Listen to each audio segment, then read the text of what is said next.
Welcome to the Creepy Cantina, where the spirits are high and the stories are haunting. Grab a drink, pull up a chair, and join us as we explore the darkest mysteries, eerie legends, and chilling true crimes. You never know what might be lurking in the shadows. This is the Creepy Cantina.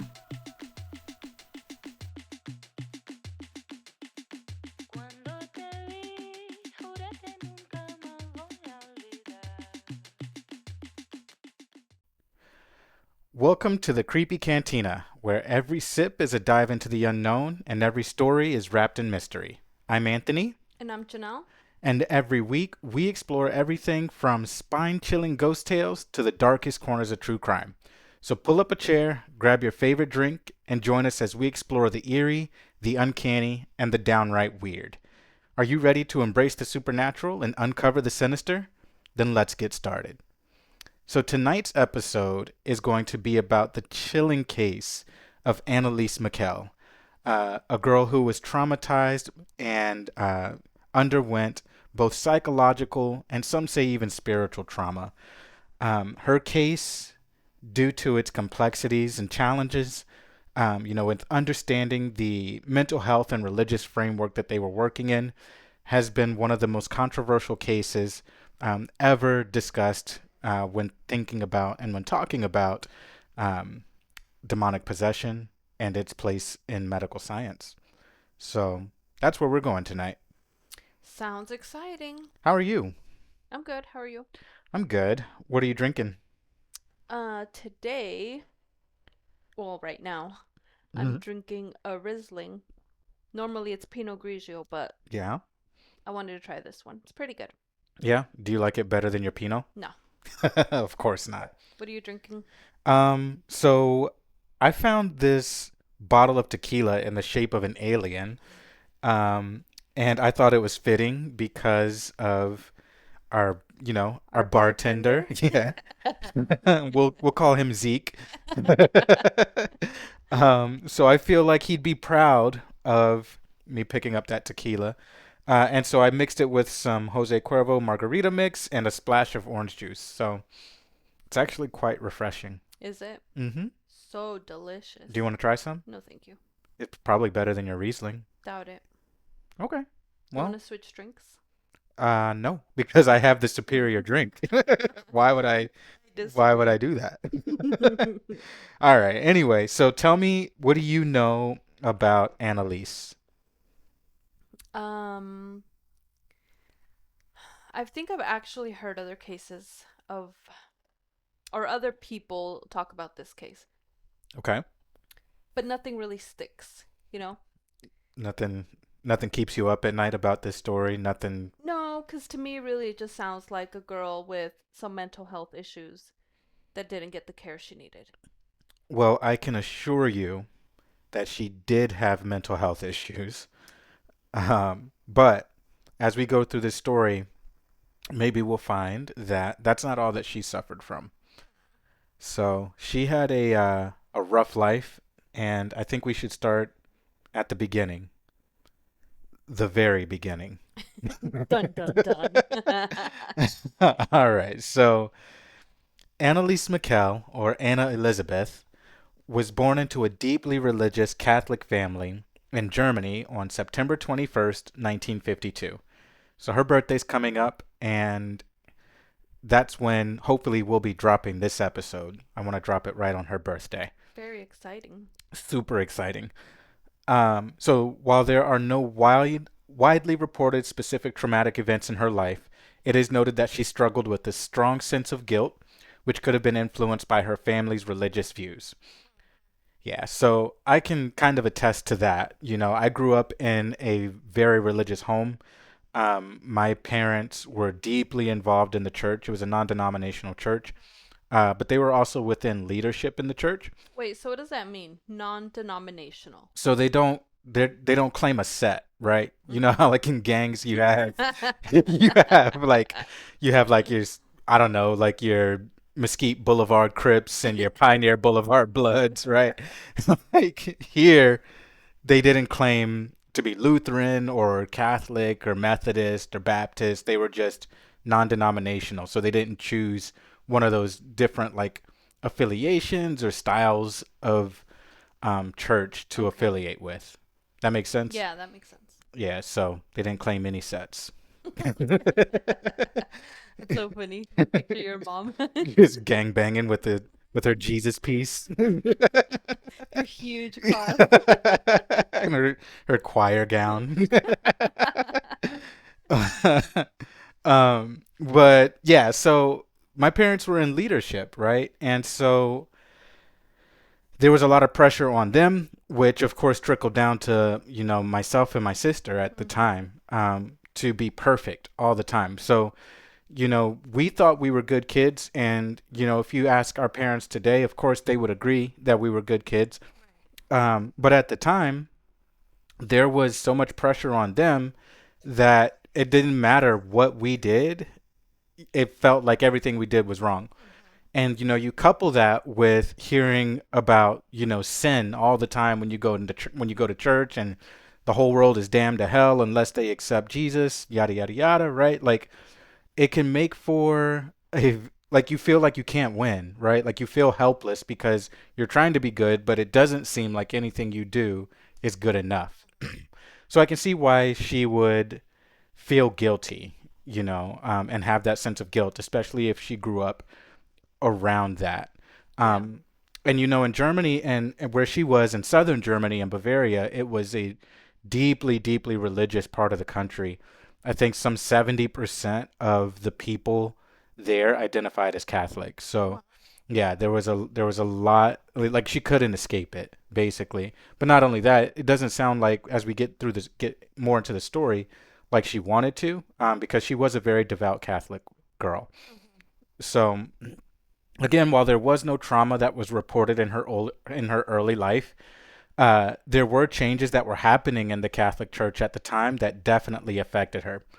So in 1968, before her 16th birthday, Pope Paul VI authored the Humanae Vitae, and I think I said that right, but I'm not sure. It's Latin, We'll and find yeah, someone will correct me out. somewhere, I'm sure. But it translates to of human life. And this letter dealt with teachings on human sexuality, marriage, and the regulation of birth.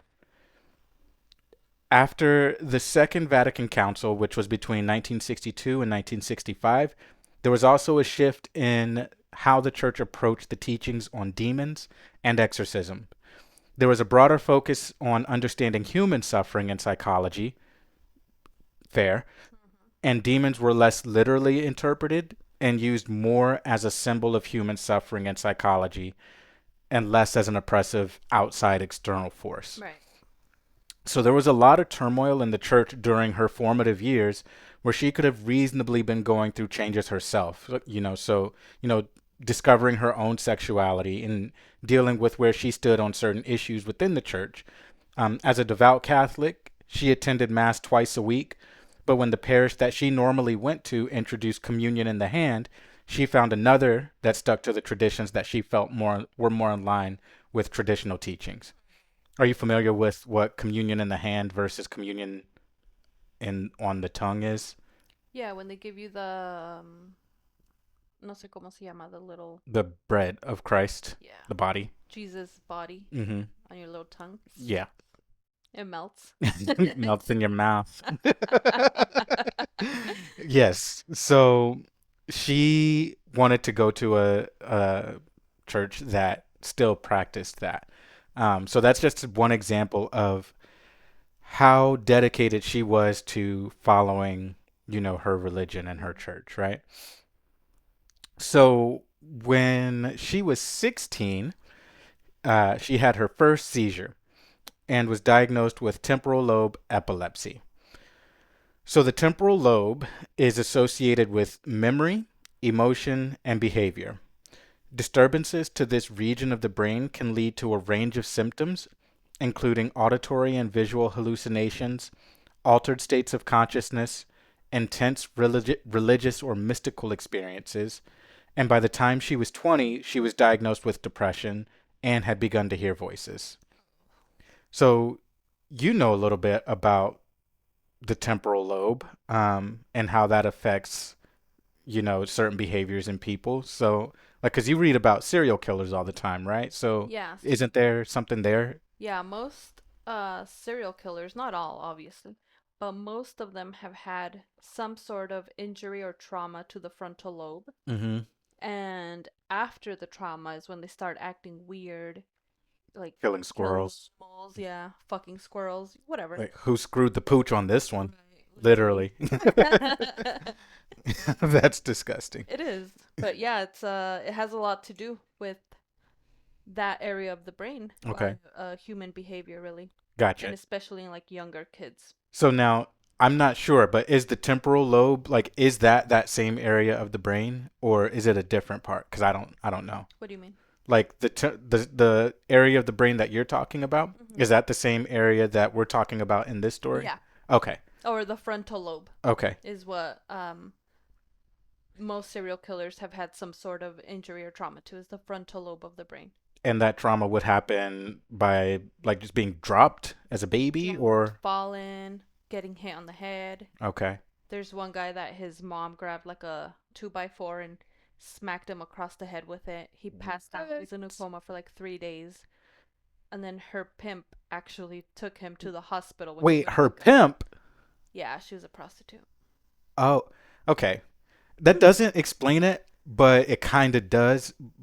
I just I can't think like that. I can't imagine my child doing something so bad that I go outside and grab a 2x4 and whack him over the head with it. He didn't do anything. A neighbor gave him a donkey as a gift. And it was his fault. Yeah, so she killed the donkey and then hit him. Wow. Yeah, What poor an guy. ass. Yeah. I mean, he turned out to be a piece of shit, so But do you think he would have turned out to be a piece of shit had he not taken that wood to the face? I think the wood to the face, the prostitute mother, the abusive alcoholic father. Didn't have a lot of. No, he just didn't have a chance Yeah. from the beginning. All right. Okay. Yeah. So, I mean, the odds were already stacked against him. And then, for good measure, his mom hit him in the face with a 2x4. Sure of it. Okay. Got it. You'll have to cover that story. It's a long story, but Well, yeah, we got nothing but time. that's true. So, Yeah, we'll do it one day. okay. Sounds good. Anyway, back to Annalise. So, she was prescribed a cocktail of different medicines. Um, and I'm just going to go over a few of them here and some of their side effects. So, the first one was Dilantin or Phentoin, which some of the common side effects are acute cognitive impairment, which can present itself in symptoms such as confusion, agitation, distress, changes in behavior. Um, and those changes in behavior can be caused by anxiety or depression as well. Then she was also given Tegretol. Both of these are anticonvulsants to help with her seizures, which could also cause the acute cognitive impairment, as I just talked about, but also nausea and behavioral disorders. Um, Do then you know she, how long she was on that medicine? Well, on her various medications? not long enough because they were not helping. And as we'll get into later, the exorcisms weren't helping, and they didn't put her back on the medicine because she refused medical treatment. Spoiler alert. So, um, I don't, yeah, she wasn't on them long enough. I'm no medical expert, but I think that a lot of those medicines, like take time to kick Mm-hmm. in and to really do their work. And I just don't know if she or her family gave it enough time, you know, which could be part of the problem or part of why they felt like it wasn't working. It's because they didn't give it enough time. But also, the side effects of these medicines were pretty much exacerbating issues that she was already having, right? Because she was already having issues with depression and behavioral disorders and things along those lines. So these anticonvulsants and these antipsychotics definitely didn't help. Poor girl. Yeah. So the antipsychotics she was on was the first one was Aolept, which is also paracetazine, I think is how it's pronounced. One of the side or some of the side effects to that are restlessness, unusual muscle movements, Huh. and agitation. Interesting. And then the other one was Mellaril, or theoridazine. Theoridazine. I can type it, I can't pronounce it. But this one would cause blurred vision, nausea, constipation, and diarrhea. So the worst end of those. All the stomach Yeah, issues. yeah. And then stomach issues have a lot to do with mental health. Do they? Yeah, so they found now um, that everything is connected, obviously, but your gut has a lot to do with your brain. Okay. And so if you have an unhealthy gut, you're more likely to struggle with depression or anxiety or like mental health disorders. Really? Mhm. I did not know that. Yeah, so along with medication, they will often also tell you to change your diet. Mm, So like eating more probiotics. fermented food, yeah, probiotics, stuff like that, that will help get your like a healthy gut biome going. Okay, So, gotcha. It's crazy how everything in the human body is mhm. connected. Like it's a machine. It's a very intelligent machine. And when something's off, there's obviously Everything's off. yeah, and there's obviously signs of that, right? Mhm. Um, so despite Annalise's medical diagnosis and treatment, her symptoms persisted and even worsened over time. This lack of improvement reinforced her family's belief that her condition was beyond medical explanation. Additionally, her diagnosis as schizophrenic wasn't consistent throughout her treatment, and it varied among different medical professionals over time. While Anneliese Michel was diagnosed with schizophrenia or psychosis by several medical professionals, her case remains complex due to the combination of neurological, psychiatric, and religious elements. Her diagnosis of schizophrenia was part of the broader medical assessment, which also included the temporal lobe epilepsy, but it was overshadowed by the subsequent focus on exorcism. So she was diagnosed as schizophrenic, but depending on the doctor you asked, would determine the priority in which it needed to be treated. And so that could have manifested with in different ways of, how they were treating it, right? Mhm. Or if they were treating it at all with certain medications. But it just adds another layer of confusion to an already confusing story. So before the exorcism, she exhibited a lot of different behaviors. The first being hallucinations. So after the onset of epilepsy, Annalise began experiencing auditory and visual hallucinations. She reported seeing grimacing faces, hearing voices that insulted her, and hearing sounds that others could not. Then she also dealt with in increasing intensity her depression, as well as withdrawing. So Annalise's mental health began to deteriorate. She became increasingly depressed, withdrawn, and anxious. She felt isolated and was often overwhelmed by feelings of guilt and worthlessness. These feelings were compounded by her strict Catholic upbringing and her belief that she was being punished for her sins. She also experienced a fixation, an obsessive religious fixation. She developed an obsession with religious themes, which manifested in her belief that she was being punished or possessed due to her perceived lack of piety or moral failings.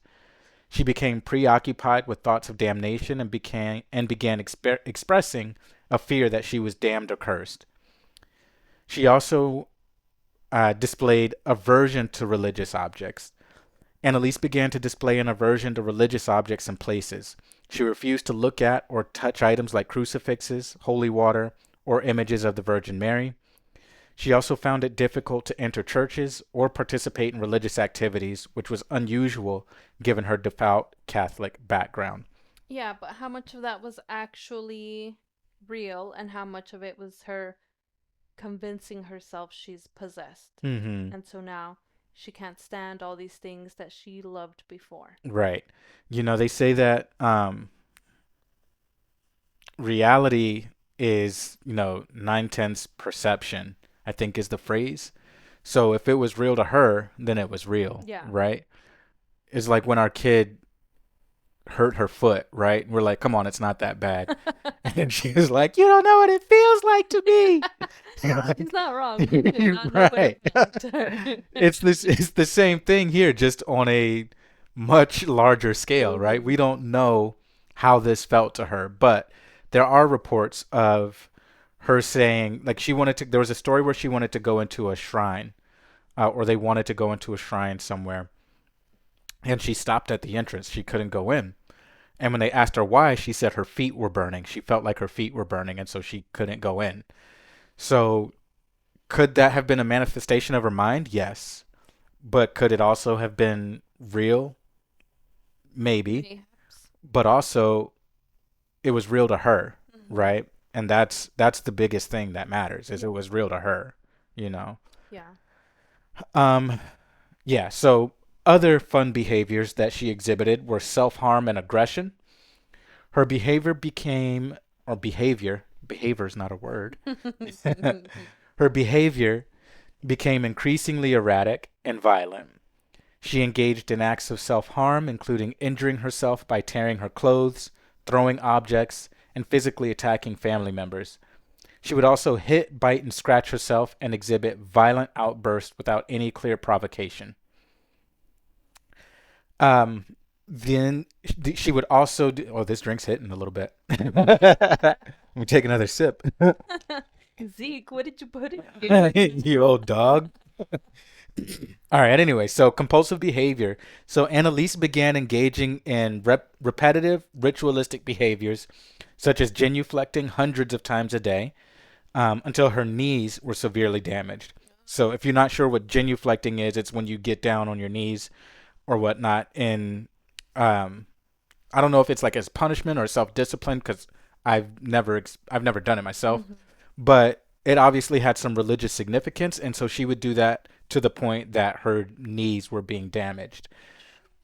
She also exhibited compulsive behaviors like eating insects because she thought that the meat and the food that they were giving her was tainted. So instead, she would eat bugs. That's better. Much better. She likes hunting. That's what it comes down to. She's a predator. Also, along the lines of eating insects, she would lick up her own urine from the floor and crawl under tables and bark like a dog. So, she's between 16 and 21. Let's call her, she's probably 21 at this point, and she's a grown woman, like crawling under the floor and barking like a dog. Yeah, that would freak me out. Yeah. So just imagine, not only for her, but for her family, like what this must have all felt like. Hmm. Like this must have been exhausting, not knowing what was coming next, not knowing how to help, constantly trying to, soothe and comfort your kid, but knowing that you are completely out of control and completely out of your element to Yeah, help how her. do you tell her it's not real? Right. To her, it is. Mm-hmm. You can't do anything to help other than be there, but then you risk being hurt Mm-hmm. or watching her hurt herself. Right. It's no, that would be so rough. So the next logical answer, if medicine's not working, you don't know what to do, be to turn to your faith leaders, right? And so that's what they did. I think they needed to be atheists because atheists Atheists don't don't. get possessed. That's not a thing. They're protected. Yeah. Yeah, I that's true. Like it's interesting that pretty much every story you hear of someone being possessed is someone that is of faith, right? Yeah.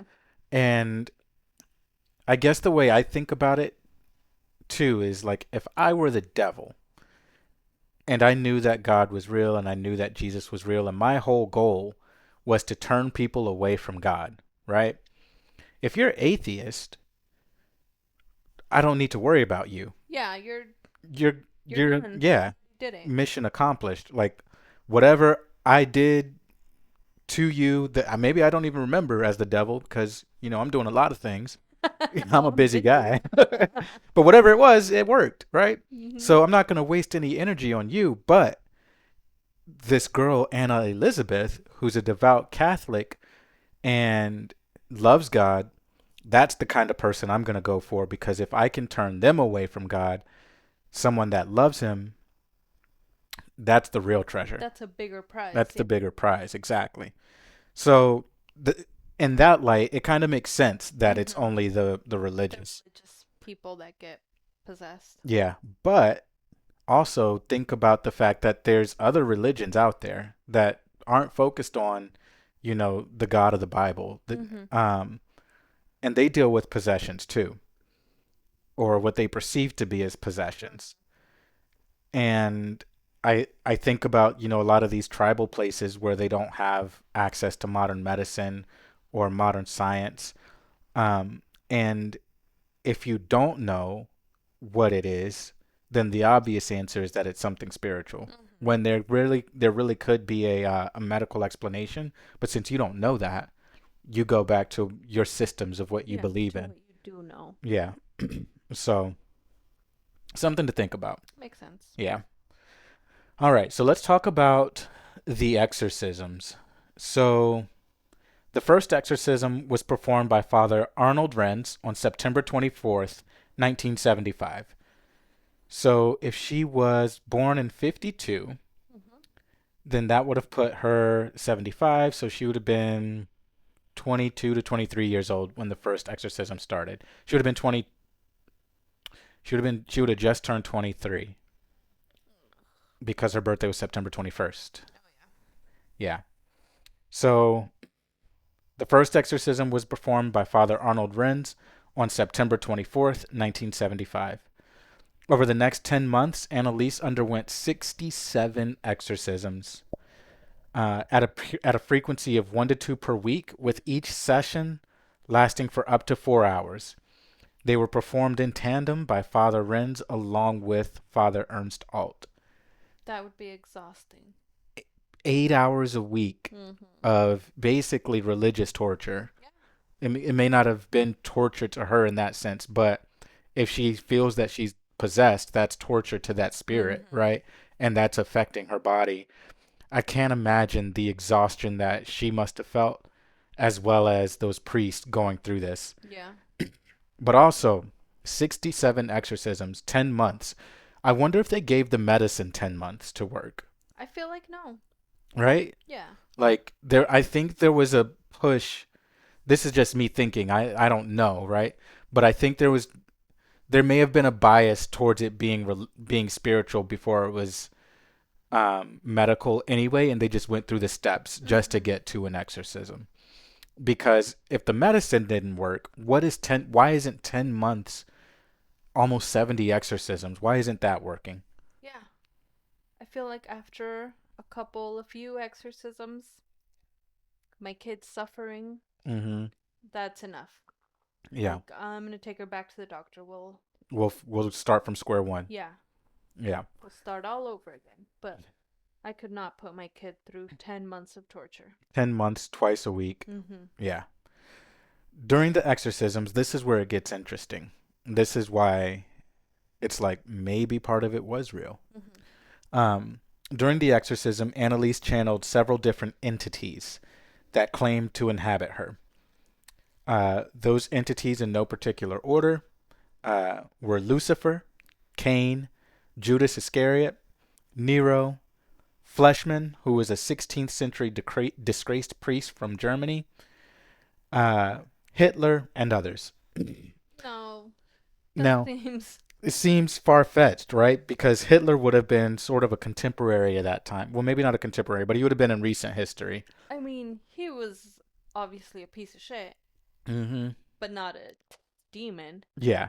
But they didn't say demon. They said they were spirits. And when she talked, number one, when she talked, each one had a different personality and spoke in different languages Mm-hmm. that she should not have known or had no knowledge. No one knew that she knew, right? Okay. um, but also like Nero, Hitler, they they weren't saying I'm a demon, I'm yada yada yada. From what they were describing and from the things that I read, they were saying we're staying in her because it sucks down there. basically. Well, yeah, in hell because Because you're a the great fun person, and right? It's a exciting. puro pinche party, Yeah. right? Like, It's not like they say. It's not liquor and loose women. that's heaven, baby. No, but yeah, so they were saying like things like that. Now, the one thing that is interesting, well, not the one, but another thing that is interesting Hmm. is that priest Fleshman, uh, it was said that she described him in detail, like in excruciating detail, and she should not have had any knowledge of who this person was. So that's interesting, right? How is she talking about this person that she shouldn't know about? You're like, ay, muchacha, Yeah, hey, ¿cómo ¿cómo sabes? sabes? ¿Quién te dijo? Yeah, but also she could have known, right? Because she was a very devout Catholic. Mhm. So maybe this was someone she studied. So up to how you look at it. Like a maybe she would have known, Yeah. but also probably not. Yeah, there's elements of this story that are that's definitely science, but Hmm. this I can't explain. Yeah, Like Evil, like the show Evil we watch, right? I love that show. Me too. There's only two seasons on Netflix. We're gonna have to find the other two Yeah. seasons.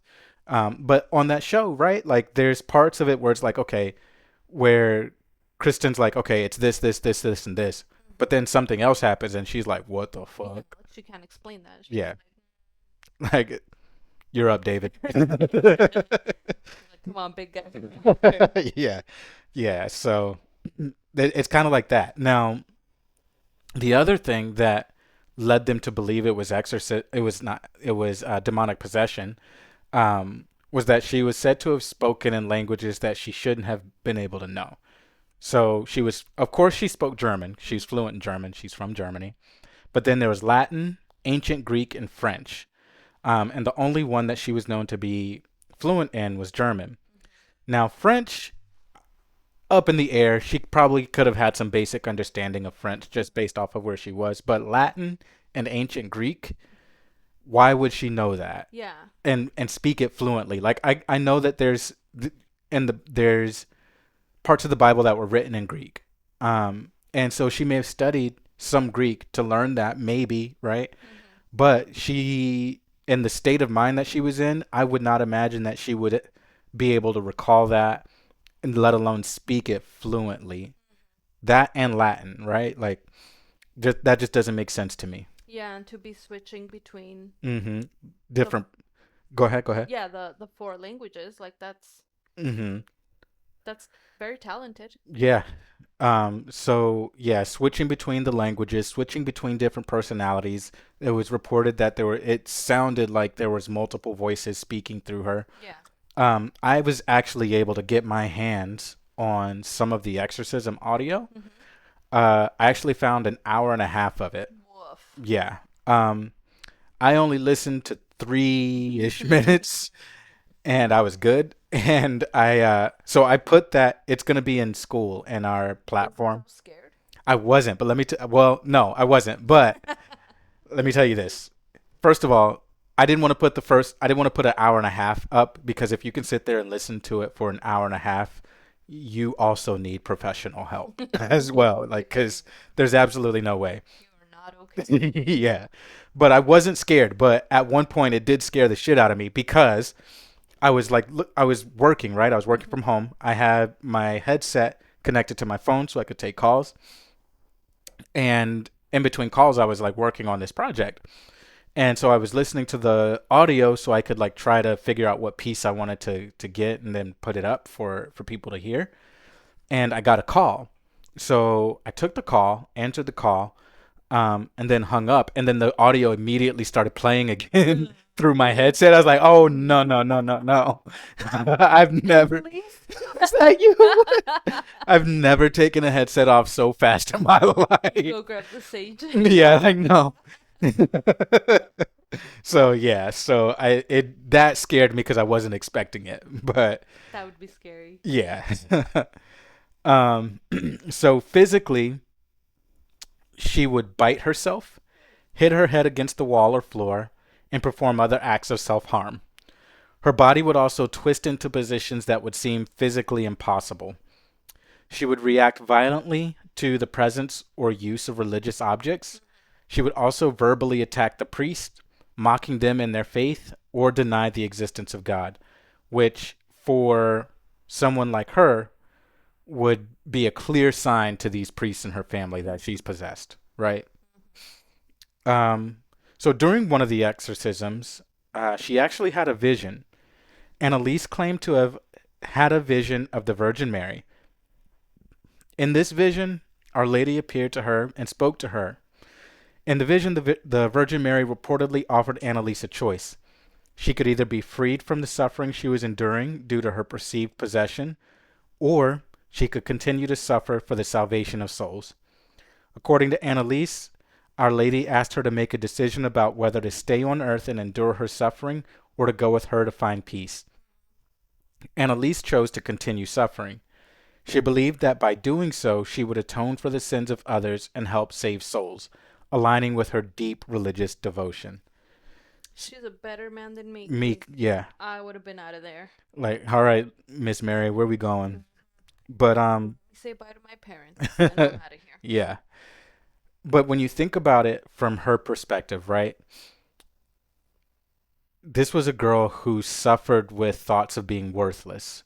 She suffered with thoughts of, of depression, of guilt, of being cursed, of being damned. She was growing up in a time where there was turmoil and infighting within her church, right?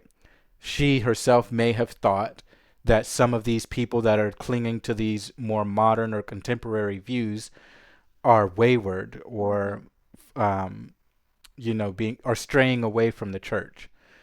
So you couple that with the fact that she's already suffering, Mm-hmm. right? She already feels like her life is worth nothing.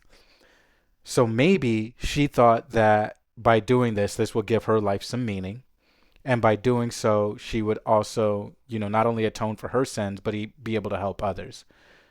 Um, so it's kind of like a savior complex that she may have had, where she continued to suffer because she thought that it would bring some worth to her life and save others. You know what I mean? So I could see why in in her mind, why she would have made the decision that she made, but it couldn't have been me. I would have been gone. Yeah, me too. Yeah.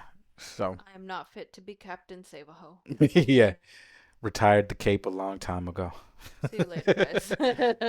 Yeah. Did my best. I'm doing my best. Do my best, honey.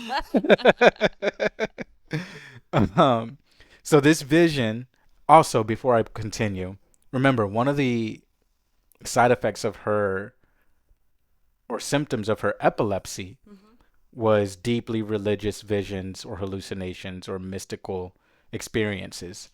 So this could have been another manifestation of that Mm-hmm. as well. Only she knows Well, if she was having hallucinations, already. yeah, then it's very possible it was another hallucination. Yeah. Dealing like I've dealt with someone who would have auditory hallucinations. Mhm. So the TV would talk to them, tell them things. Mhm. Was it actually happening? No, bud, it's just a commercial. Yeah. It's nothing to do with you. Yeah. It's But just you a could not convince them otherwise. yeah. And so once they believe it, what's in their mind, it's That's true. it. And you're not going to change their mind about it. Yeah. Well, it wasn't just her mind that was convinced. It was her families and the priests as I'm well. sure that didn't help either. Yeah. When everyone is just like, nope, this is the devil. Mhm. Like, can we have a doctor in here Yeah. during the exorcism? Like something? Well, I don't know if I put it in my notes, but that is one thing that they implemented after this case Mm-hmm. was whenever an exorcism was sanctioned or was approved to be performed, a doctor had to be present. Yeah, because it's the only thing that makes sense. Mhm. The doctor's going to make sure that they're being hydrated, that they're Mhm. getting fed. If they're not eating on their own, then they're getting, Intravenously fed. yes. Yeah. You know, to me, that's It makes reasonable. sense. Yeah. Yeah. Yeah. So, this vision obviously reinforced the belief that her suffering was supernatural rather than medical and was used to continue the exorcism rituals, even though they were not improving her condition, as we talked about. Similar to the medications, of course, that also had no effect. The last exorcism was held on June 30th, 1976. By this point, Anneliese was extremely frail and weak, unable to perform basic functions, and in a state of severe exhaustion. During the final sessions, Anneliese reportedly spoke of atonement and asked for absolution, saying she was ready to die for other sins. Her behavior became quieter, and she seemed resigned to her fate. She reportedly told the priest and her family, "Please, absolution," and her final words were, "Mother, I'm afraid." So, That's very sad. it is very sad. I feel so bad for this girl. Mm-hmm. So Annalise died on July 1st, 1976, at the age of 23. The official cause of death was malnutrition and dehydration due to prolonged starvation. Of course, because she wasn't eating. Yeah, right. At the time of her death, she weighed 68 pounds. 68 pounds. Yeah, our 11-year-old weighs more Yeah. than that. And she's teeny tiny. Yeah. So imagine this grown 23-year-old woman, 68 pounds, A skeleton. basically. That's all she was. Yeah, Pobrecita. yeah. In 1978, her parents and the two priests, Father Renz and Father Alt, were charged with negligent homicide. The trial, known as the Klingenberg case, centered on whether the defendants had caused Annaliese's death by failing to seek proper medical treatment and instead relying on exorcism. The defense argued that she had consented to the exorcisms and refused medical treatment herself, believing she was possessed. The court found all four defendants guilty of manslaughter resulting from negligence. They received suspended 3-year prison sentences and were placed on probation. The court concluded that while Annalise was indeed mentally ill, her death could have been prevented if medical treatment had been continued instead of the exorcisms. I think I read in one of my sources Mm-hmm. that if even a week before her death, if she had seen a doctor, she would have lived. But no, they would rather give the exorcisms. Mm-hmm. And again, you think about where she was. She was in southern Germany, in the Bavarian part of Germany. Is that where Bavarian cream filling came from? Maybe.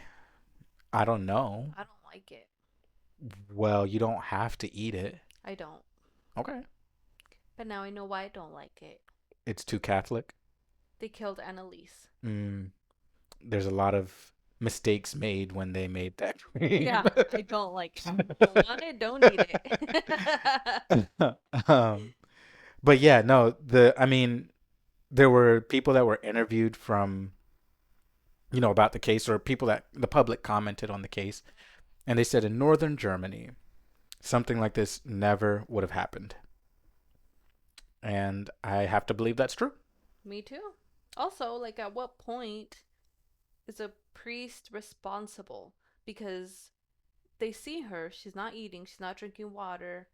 Clearly, she's not well. Mm-hmm. At what point are they like, let's get a doctor and make sure that she's at least hydrated? Mm-hmm. Like something.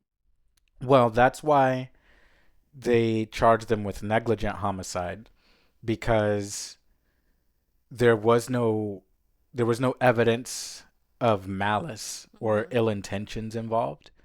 But they were still definitely responsible for this girl's death. So it's like, where's the line? Because there's definitely some medical issues that were going on here, but there's also some things here that I don't think science could have explained.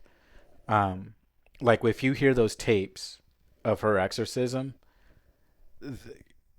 I don't speak German, but it didn't sound okay. German doesn't sound Right? okay. Yeah, that's true. Like German already sounds harsh and angry. Intimidating. Yeah. But possessed German? No thanks. So, yeah. So I'm interested to see what our community thinks, what our listeners think. I think I'm going to put a poll on this on this episode. I mean, it is our first episode, Hmm. so um, we'll put a poll up, see what our community thinks, and then maybe we can discuss that in a later episode. Or also, if you do want to continue, discussing the case of Anneliese, or you want, access to that bonus content that I have on our platform, School, you can find us at school.com/, the Creepy Cantina. And it's free to join right now. Won't be free forever. Um, but we're going to be doing a lot of things there. One of the biggest things that I'm really excited about doing there is putting all of the information that I find that I can't really go over in a podcast episode there for people to go through and to look at themselves. So, Yeah. And that's school with a K. yes, SKOOL Correcto. .com. Right. So, other than that, you got anything else? Nope. I don't think so. All right. Well, until next time, I hope everyone has a good evening or morning, wherever you are listening to this, and we will catch you in the next episode. Bye. Later.